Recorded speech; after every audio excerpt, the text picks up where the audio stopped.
पूछो न मेरी हैसियत पूछो। હેલો ગુડ મોર્નિંગ ફ્રેન્ડ્સ, આપણે હવે 9 સુધીના ચેપ્ટરને આપણે જોયા પછી ચેપ્ટર નંબર 10 બે લઘુકથાઓ આપણે જોવાની છે મિત્રો. ગુડ મોર્નિંગ, કેમ છો વિદ્યાર્થી મિત્રો? હવે આપણે 11th સ્ટાન્ડર્ડમાં 10 ચેપ્ટર સુધી થઈ જાય પછી આપણે ગ્રામર થોડું શીખવાનું છે મિત્રો. સંધિ, સમાસ, જોડણી અને શબ્દ ભંડાર, આટલી વસ્તુ આપણે શીખવાના છે મિત્રો. હવે આ 10 સુધીનું ચેપ્ટર આપણે કમ્પ્લીટ થઈ જાય. ખરેખર ફર્સ્ટ ટર્મિનલ એક્ઝામમાં 1 to 12 સુધીના ચેપ્ટર આપણે લેવાના હોય છે, પરંતુ અત્યાર સુધી ગુજરાત માધ્યમિક શિક્ષણ બોર્ડ કદાચ સિલેબસ ઓછો પણ કરે તો હજુ સુધી એનો કોઈ નિર્ણય લેવામાં આવ્યો નથી. એટલા માટે મિત્રો આપણે કન્ટિન્યુ ચાલુ રાખીશું. બે લઘુકથાઓ. આ લઘુકથા એટલે શું તે આપણે સમજીએ મિત્રો. નવલકથા છે, નવલિકા છે, એવા જ પ્રકારની જે ઉપદેશ આપે અને જે આપણે એમાંથી જે બોધપાઠ લઈએ તેવી જ लघुकथा यानी शॉर्ट स्टोरी. जो उपदेश बड़े बड़े साहित्य में मिलता है यानी स्टोरी में मिलता है, नवलकथा में मिलता है, आत्मकथा खंड में जो मिलता है, उसी प्रकार का यानी इसी प्रकार का बोध हमको ये लघु कथा में भी जानने को मिलता है. मतलब ये छोटा साहित्य प्रकार है, इसके लिए इसको लघु कहा गया है. लघु मतलब नानु અને કથા એટલે સ્ટોરી. मतलब નવલકથા અથવા નવલિકા એટલે કે ટૂંકી વાર્તા જેવી જ આ બે લઘુકથાઓ છે મિત્રો. આ એક જ ચેપ્ટરમાં બે લઘુકથાઓ આપવામાં આવેલી છે અને બંને લઘુકથાઓ એવા પ્રકારની છે જે સિચ્યુએશન એટલે કે પરિસ્થિતિ અનુસાર ઉદ્ભવેલી સમસ્યા અને સેમ એક સ્થિતિ બીજી સ્થિતિને મળતી આવે છે, બરાબર, એ પ્રકારની આ બંને સ્ટોરી આપેલી છે.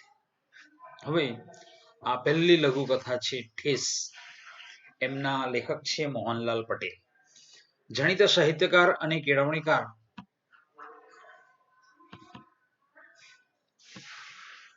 જાણીતા સાહિત્યકાર અને કેળવણીકાર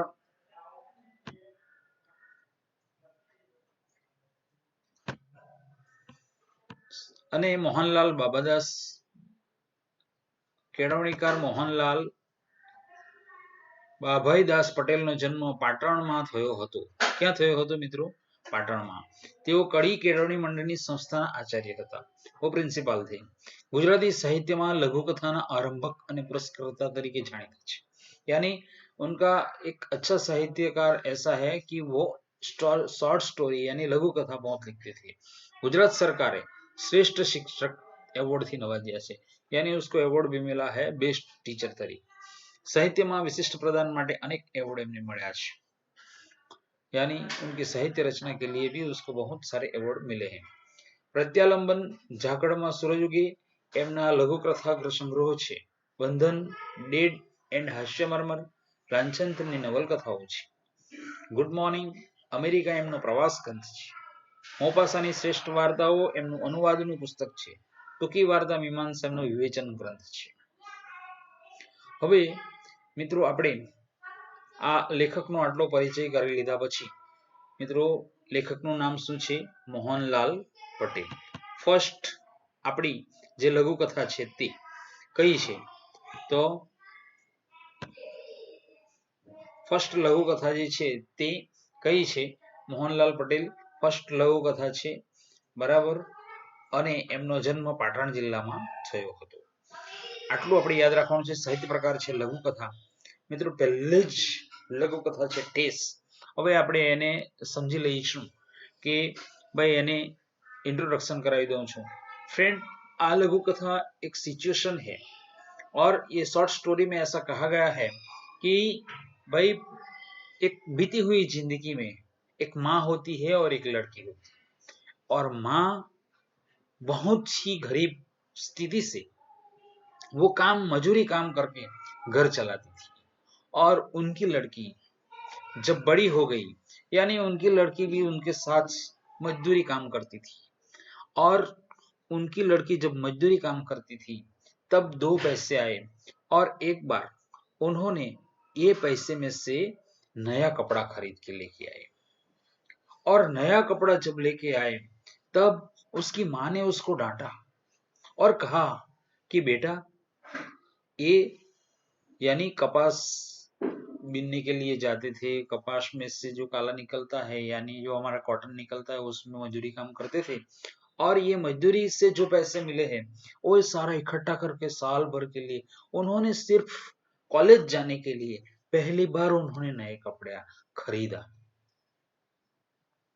तब उसकी माँ ने उसको डांटा था कि बहन, यानी बेटा, इतना वैभव यानी इतना पैसा खर्च करना हमारे लिए मुमकिन नहीं है। क्यों? कि तुमको पढ़ाना है, तुम्हारी बड़ी बहन की शादी करनी है, ऐसा रीजन बताते थे और ये अपनी गरीबाई स्थिति का वर्णन करती थी। तब लड़की को उस टाइम पे बहुत दुख हुआ, और लेकिन लड़की समझदार थी, इसलिए उसकी माँ की बात को उन्होंने बुरा नहीं लगाया और माँ की बात सही है ऐसा उन्होंने मान लिया। लेकिन फिर बाद में जैसे जैसे जिंदगी व्यतीत होती है उस प्रकार से उसके लड़के की बहू आती है, और लड़के की शादी होने के बाद उनकी बहू नया कपड़ा खरीद के लेके आती है, और नया कपड़ा खरीद के लेके जब आती है और उनकी सास के सामने जो दिखाती थी, तो तब उसकी सास को कुछ ऐसा कुछ इंटरेस्ट नहीं था और खुशी नहीं व्यक्त करती थी। इसलिए उसकी जो पुत्र वधू है यानी उनके लड़के की जो बहू है उसको निराशा व्यक्त होती कि जब भी मैं नया कपड़ा लेके सास के सामने दिखाती हूँ तो सास का मुंह चढ़ जाता है, वो निराश हो जाती है। लेकिन ये जो पुरानी बात है, पुरानी जो उनकी फाइनेंशियल कंडीशन थी वो बहुत खराब थी। उस टाइम पे उस लड़की को जो खुशी होनी चाहिए थी वो खुशी उसकी माँ को नहीं हुई थी। वो लड़की बेचारी एक बार नया कपड़ा लेके आई और वो खुशी वो माँ व्यक्त नहीं कर पाई, उसका उसको दुख था। उसकी બરાબર જો પુત્ર વધુ છે તે નવા કપડા લઈને આવે છે અને જ્યારે માં મોડું પડી જાય છે એનું રીઝન શું છે? તો કે જ્યારે એની દીકરી નવા કપડા લઈને આવે છે અને તે ખુશી વ્યક્ત કરી શકેલી નહીં, ત્યારે આ નવા કપડા જ્યારે પોતાની પુત્રવધુ બતાવે છે ત્યારે એમાં જે ભૂતકાળની બાબત છે તેને લીધે એ દુઃખી છે અને આખરે એમ કહે છે કે શું મારી દીકરીની મનપસંદ જે કાપડ લઈને આવી ત્યારે બરાબર એની ખુશી પણ હું વ્યક્ત નહીં કરી શકી। આવા પ્રકારની પોતે એક લઘુતા ગ્રંથિ લઘુતા ભાવ અનુભવે છે અને ખૂબ પસ્તાવો અનુભવે છે, એટલા માટે ખુશ નથી। આ વાત પુત્રવધુને ખબર હોતી નથી। આ બંને સ્થિતિને સાંપ્રત જમાનામાં એટલે કે બંને સ્થિતિને સિચ્યુએશન પ્રમાણે કરીને આ બંને સ્થિતિને ભેગી કરીને એક મોહનલાલ પટેલે સરસ મજાની લઘુકથાનું વર્ણન કરેલું છે। મિત્રો હવે આપણે આ ઇન્ટ્રોડક્શનને જરા જોઈ લઈએ। એમની ચોટદાર લઘુકથાઓમાંની ઠેસ લઘુકથા માં એક સિચ્યુએશન છે। શું છે સિચ્યુએશન? એટલે કે સ્થિતિ, બંનેની પરિસ્થિતિને ભેગી કરવામાં આવેલી છે। પુત્રવધુ બજારમાંથી ખરીદેલા કાપડના પીસ સાસુને બતાવે છે। कौन? उनके लड़के की बहू यानी બજારમાંથી ખરીદેલા કાપડના પીસ બતાવે છે, यानी नया कपड़ा लेके आई है। સાસુનું ઉર્મિતંત્ર એથી શુદ્ધ થાય છે। शुद्ध यानी दुखी होता है। सासू अतीतनी घटना तरफ खेंचाई છે। अतीत यानी भूतकाल में यानी पास्ट टेंस में जो हुई घटना है उनके तरफ उसका ध्यान आ जाता है। आखा वेकेशन दरमियान काला फोलीने भेगा करेला नाणामाथी, काला यानी जो कॉटन निकालते हैं, जो फसल होती है उसमें से कॉटन निकालते हैं, तो भेगा करेला नाणामाथी दीकरी कॉलेजમાં પહેરવા માટે મનપસંદ કાપડ લઈ આવી ત્યારે પોતે દીકરીને કહ્યું હતું કે કાલાની રકમ તો તારી ફી અને ચોપડીઓ માટે હતી અને આ તું શું લઈ આવી?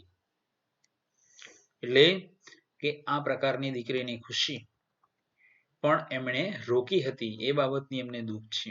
તને ભણાવવાની છે, મોટીને પરણાવવાની છે, ઘરના ખર્ચ કાઢવાના છે, આપણને આવો વૈભવ ન પોસાય બેટા।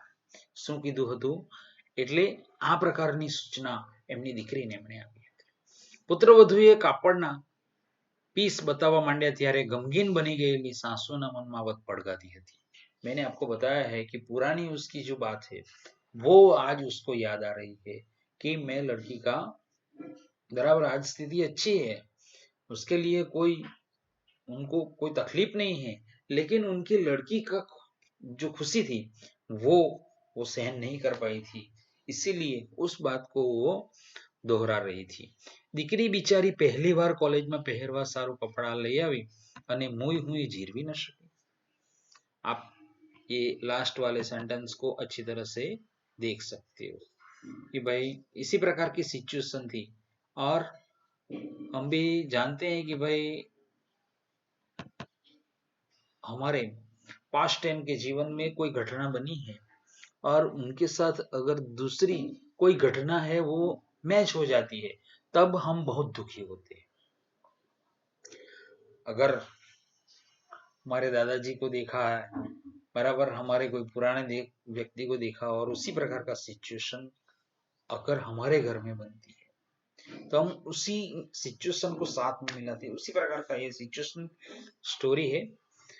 फ्रेंड हम आगे बढ़ते हैं. ठेस લઘુકથાનું નામ શું છે? ઠેસ. પુત્રવધુ બજારમાંથી કાપડ ખરીદી લાવી અને સાસુને ઉમળકાભેર બતાવી રહી હતી. ઉમળકાભેર બહુ ઉત્સાહ કે સાથ. થોડી વાર સુધી કાપડના જુદા જુદા પીસ બતાવ્યા પછી વહુએ જોયું કે સાસુના ચહેરા પર પ્રસન્નતાની કોઈ મોહર અંકિત થતી નથી. यानी सासू उससे खुश नहीं है. એટલે એણે કહ્યું આમાંથી કોઈ પીસ ન ગમ્યો મમ્મી? यानी इसमें से कोई भी कापड़ का पीस आपको पसंद नहीं आया? सासुए जात संभाળી લીધી અને કહ્યું કેમ ન ગમે, બધું કાપડ સરસ છે. यानी उनको कहने बराबर यानी उन्होंने कहने खातर कह दिया कि क्यों नहीं, सब अच्छा ही है. वहू ने सासुना शब्दों में रणकार जણાયો नहीं. रणकार नहीं जણાયો मतलब कि उसको जितना खुशी होना चाहिए इतनी खुशी उनके चेहरे पे दिखी ही नहीं. એટલે એને બધા પીસ સંકેલી લીધા यानी પીસ को इकट्ठा कर लिया અને એમને કબાટમાંથી મુકતા મનોમન બોલી કોણ જાણે શું છે તે કાપડની વાતમાં જ એમનું મોઢું ચડી જાય છે. મોઢું ચડી જવું मतलब निराश हो जाना. बराबर. यानी जब कापड़ की बात आती है तब उसकी सांस खुश नहीं होती है, उसका चेहरा उतर जाता है. દીકરો ઘણું કમાતો હતો. ગરીબીના કપરા દિવસો કમુબેન માટે હવે ભૂતકાળ બની ગયા હતા. वो सास का नाम क्या था? कमूबेन. દીકરો હવે કમાઈ રહ્યો એટલે यानी उनकी जो फाइनेंशियल कंडीशन पहले खराब थी अब सुधर चुकी है. उनका लड़का थोड़ा कमाने लगा है और कमूबेन હવે ભૂતકાળ બની ગયો. કેમ कि ये वो जो स्थिति थी वो बराबर जो उनकी फाइनेंशियल कंडीशन थी वो अब पास्ट है, यानी अब स्थिति अच्छी है. ઘરમાં સુખ સગવડના સાધનોની ઘણી ખરીદી થતી હતી. यानी घर में अच्छे अच्छे फ्रिज, वॉशिंग मशीन जो है, जो जरूरियात है घर की सामान का वो सब लाते हैं. अब गरीब नहीं है. એ જોઈને કમુબેન રાજી થતા. કમુબેન बहुत खुश होते थे. પણ વહુ જ્યારે મોંઘું કાપડ લઈ આવતી ત્યારે એમનું મોઢું પડી જતું. એટલે जब कपड़े की बात आती थी तब वो कमुबेन निराश हो जाती थी. એવે સમયે એમને એક વખત દીકરીની આંખમાં ડળકી ગયેલા આંસુ યાદ આવી જતા. यानी पुरानी लड़की जब नया कपड़ा लेके आई और उनको जब उन्होंने डांटा था तब ये बात उनको याद आ जाती थी, इसलिए वो चीज उसको याद आती थी. દીકરીએ ઉનાળાના વેકેશનમાં રાત દિવસ કપાસના કાલા પોલીને મજૂરીની સારી રકમ એકઠી કરી હતી. यानी उनकी लड़की ने बराबर मजदूरी काम करके उन्होंने एक कपड़ा लाने के लिए पैसा इकट्ठा किया था. जूનમાં કોલેજ ઉંઘડે એ પહેલા એ આ રકમનું કાપડ ખરીદી લાવી. यानी जून महीने में कॉलेज खुलता है उसी टाइम ये कपड़ा खरीद के लेके आई અને હોંશે હોંશે माँ ने बतावा लगी और बहुत खुशी के साथ उनकी माँ को उन्होंने बताया. कापड़ गमवा न गमवानी बात बाजू रही. वो कापड़ उनको पसंद आया नहीं पसंद आया वो बात तो बाजू पे रही. माए કહ્યું कालानी रकम यानी माँ ने उसको क्या कहा, कालानी रकम तो तारी फी अने ચોપડીઓ માટે હતી અને તું આ શું લઈ આવી.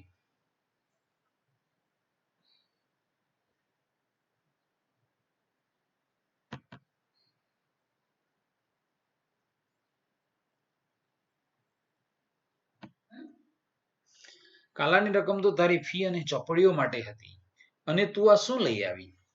यानी माँ ने उसकी लड़की को डांटा और कहा આવું મોંઘું કાપડ આપણને પોસાય, यानी इतना महंगा कपड़ा हमको बराबर नहीं पोसाता है.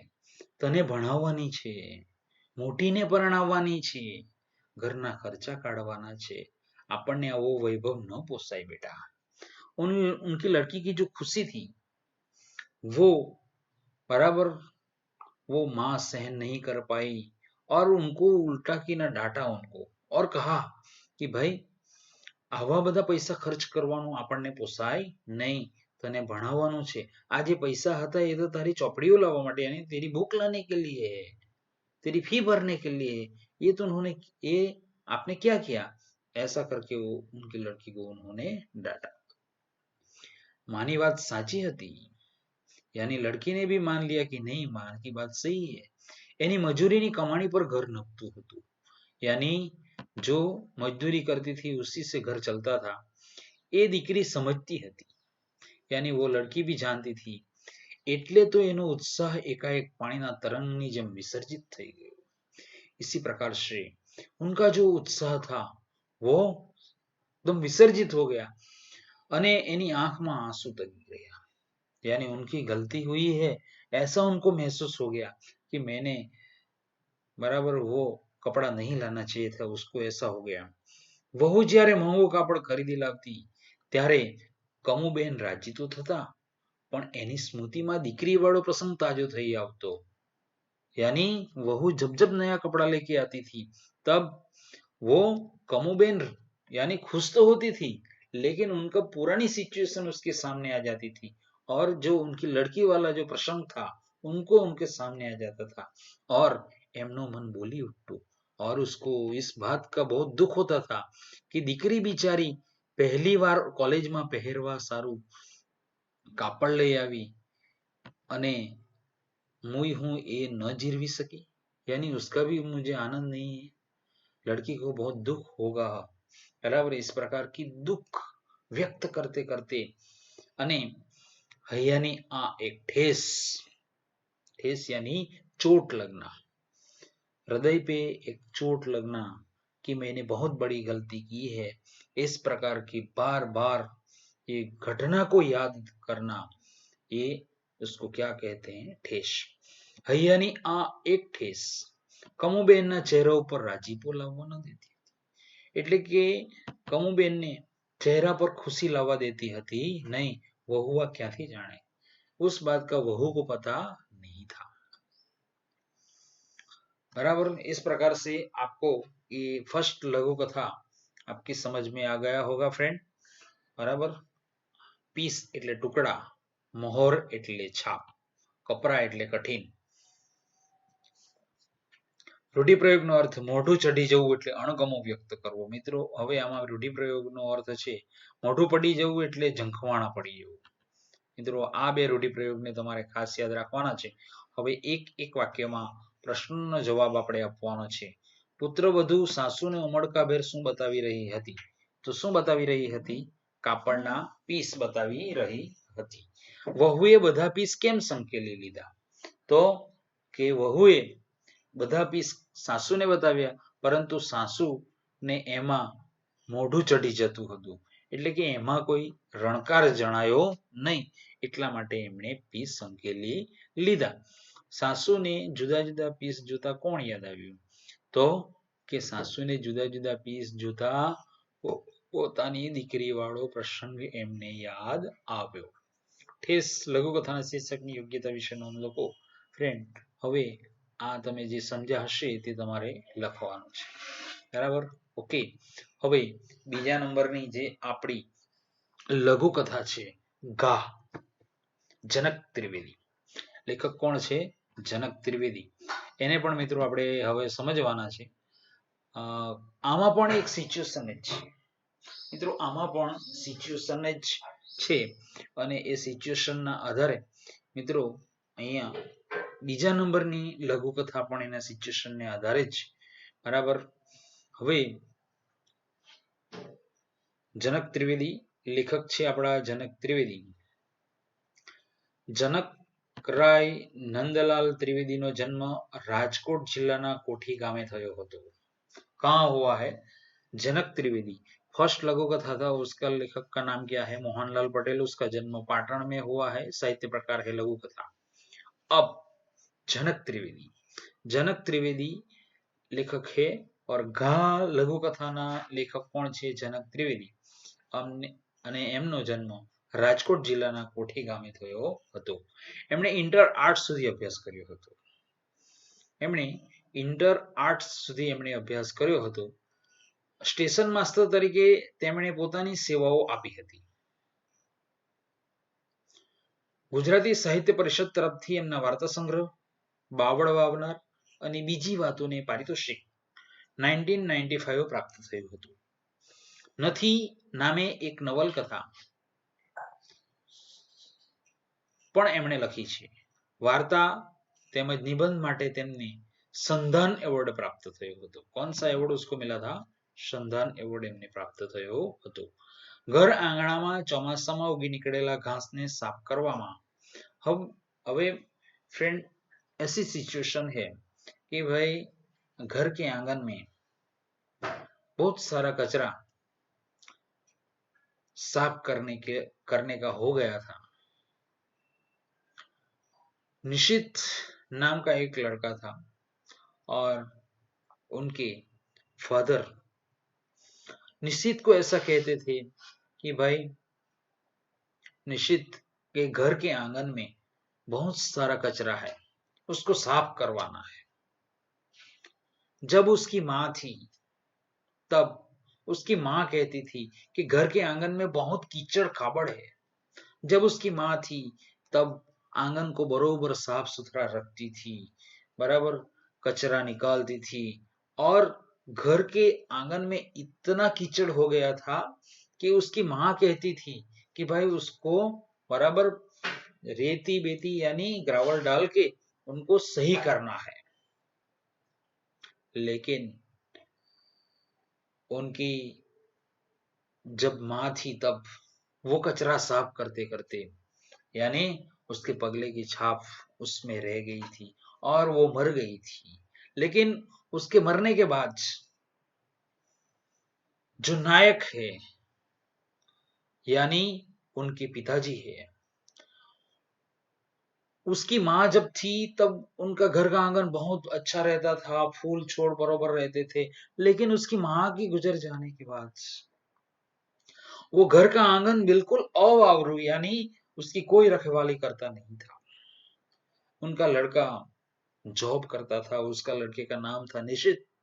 और निशित को ऐसा कहते थे उनका पिताजी कि भाई निशित, ये आंगन का कचरा साफ करना है और ये आंगन में बरोबर थोड़ा माटी बराबर उसको डलवा के थोड़ा का आंगन को सही करना है. लेकिन निशित आज करेंगे कल करेंगे इस प्रकार से पिताजी की बात सुनता नहीं था. लेकिन उनके पिताजी एक दिन खुद ही आंगन को साफ करने निकले और जैसे ही उन्होंने साफ करने के लिए यानी कचरे को निकालने के लिए कोदाड़ी, गुजराती भाषा में कोदाड़ी कहवामां आवे, जिससे बराबर वो कचरे का मूड के साथ यानी रूट के साथ निकाल लिया जाता है, उसको कोदाड़ी कहते हैं. और जिस प्रकार से उनको बराबर पहला ही घा कोदाड़ी से उन्होंने जैसे ही मारा, उनकी वाइफ थी, उनके पैर की सांप यानी पैर जिस प्रकार से डाई होती है उसी प्रकार से बराबर कीचड़ में हमारे पैर होते हैं तो पैर के निशान रह जाते हैं, उसी प्रकार से निशित की मां के पैर के निशान थे.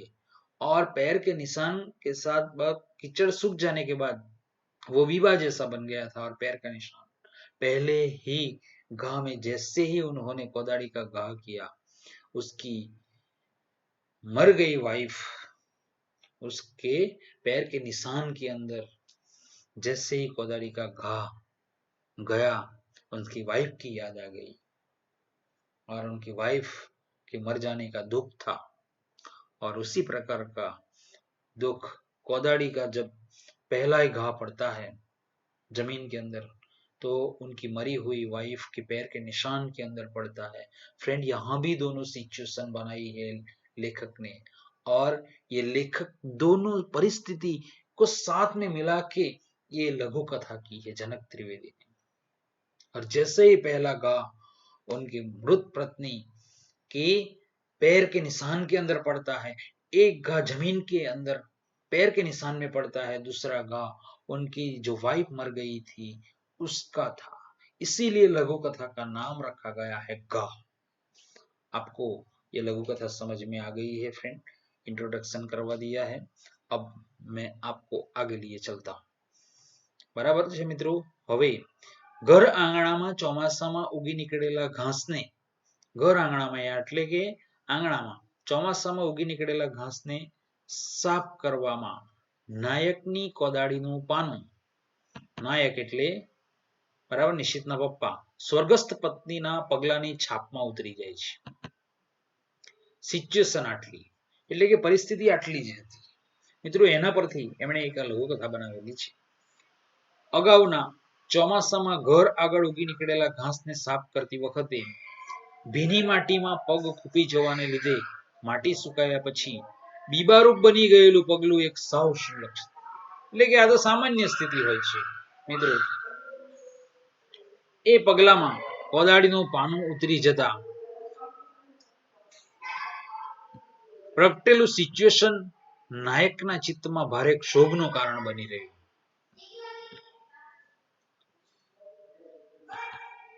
ક્ષોભનું કારણ બની રહ્યું અને રચાઈ એક પાણીદાર મોતી જેવી લઘુ કથા। પાછળના આંગણામાં ચોમાસા પછી ઉગી આવેલા ઘાસ અને સુકાઈ ગયેલા કીચડવાળી ઉબડખાબડ જમીન જોઈ નિશિતે કહ્યું, એટલે કે નિશિત ઉનકા લડકા થા, બાપુજી આ ઘાસ કઢાવીને જમીન થોડી સરખી કરાવી થોડા વધુ ફૂલ છોડ રોપિए तो કેમ।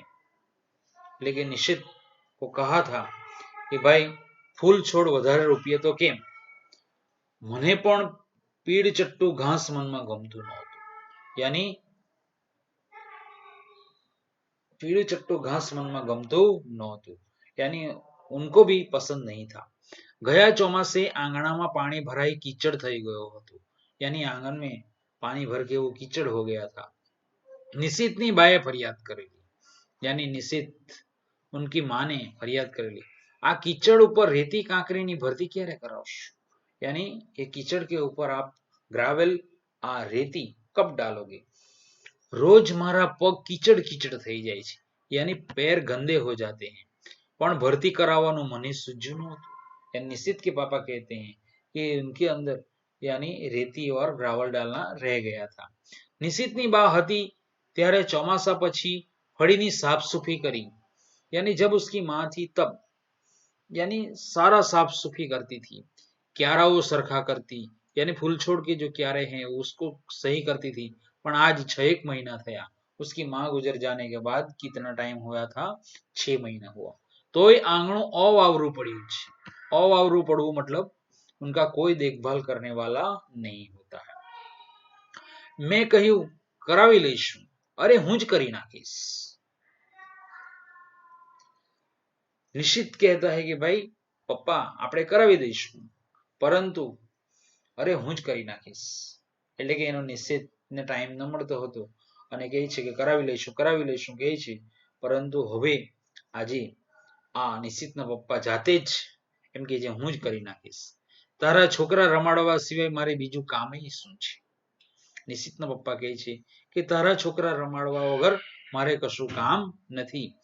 એકાદ માસ પહેલા જ નિશિત બદલી કરાવી ઘરે રહેવા આવી ગયો હતો, यानी નિશિત પણ ઘરે જ રહેવા આવી ગયો હતો। થોડા દિવસો એમ ચાલ્યા ગયા। થોડા દિવસ એમ જ ચાલ્યા ગયા, મને અમસ્તું જ થતું. એટલે કે થોડાક દિવસ એમને એમ ચાલ્યા ગયા, નિશ્ચિત કરી નાખે તો સારું. થોડા દિવસો એમને એમ ચાલ્યા ગયા, મને અમસ્તું જ થયું. यानी थोड़े दिन ऐसे ही गया, निश्चित કરી નાખે તો સારું. यानी नायक को ऐसा हुआ, यानी निश्चित के पापा को ऐसा हुआ कि भाई निश्चित આ બધું સાફ કરી નાખે તો સારું. પણ નિશ્ચિતને આંગણું યાદ આવ્યું જ નહીં. પણ નિશ્ચિતને वो काम किया ही नहीं. એટલે આજે હું જ કોદાળી લઈ આંગણામાં ઘાસ અને ઉબડ ખાબડ હતું ત્યાં જઈ ઊભો. यानी जो निश्चित का पापा था वो आज कोदाड़ी लेके आंगन में गए और जहां ज्यादा घास था उबड़ खाबड़ था वहीं पहुंचे और मैं કોદાળીનો પહેલો ઘા કરી જમીન તરફ જોયું અને એમણે પહેલો ઘા કરી કોદાળીનો ઘા કરી જમીન તરફ જોયું. ગારામાં સુકાઈ ગયેલા એક પગલા મધ્યથી ચીરતું કોદાળીનું પાનું ઉતરી ગયું. ગારામાં यानी माटी का जो कीचड़ है उसमें पानू उतरी गયું, ऊंडू उतरी गયું. એટલે कि जहां उनकी वाइफ के पैर के निशान थे उससे पगलानी मध्यથી ચીરતું કોદાળી. यानी બરાબર જે પ્રમાણે એની પત્નીના અવસાન પછી એમનું હૃદય ચીરાઈ ગયેલું હતું એવું જ જમીનમાં પડેલું પગના નિશાન ને ચીરતું આ કોદાળીનું પાનું જમીનમાં ઊંડું ઉતરી જાય છે. મિત્રો, પત્ની વિરહમાં જીવતા આ નાયકને પત્નીની યાદ દેવડાવતું આ જમીનમાં પડેલું પોતાના પત્નીના પગલાની છાપ સાથે બંને સિચ્યુએશનને મિલાવીને આ લઘુકથા લખેલી છે. ગુજરાતી લઘુકથા સંચયમાંથી લેવામાં આવેલી છે. મિત્રો, બરાબર છે. આ લઘુકથા શામાંથી લેવામાં આવેલી છે? સંચયમાંથી. ઓકે, હવે મિત્રો આપણે પ્રશ્નના જવાબ જોઈશું. નીચેના પ્રશ્નોના એક એક વાક્યમાં ઉત્તર લખો. નિશિતે ઘાસ કઢાવીને શું રોપવાનું કહ્યું? નિશિતે ઘાસ કઢાવીને ફૂલ છોડ રોપવા માટે કહ્યું. આંગણું સાથી અવાવરું પડ્યું હતું.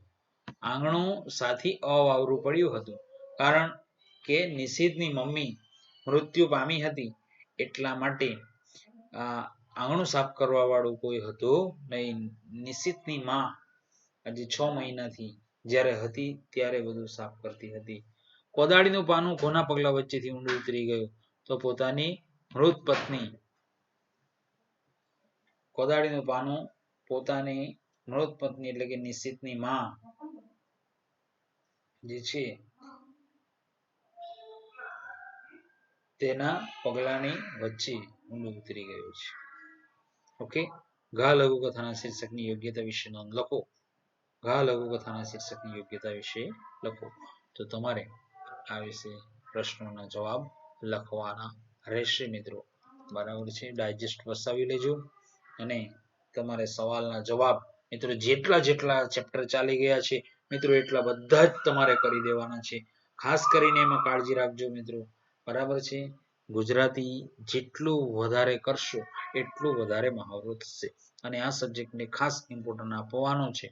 વધારે વારંવાર કહેતો નથી મિત્રો. ઓકે, સમજાઈ ગયું હશે હવે મિત્રો, બરાબર. અહીંયા આ લેસનને આપણે પૂર્ણ કરીએ છીએ. Okay, take care.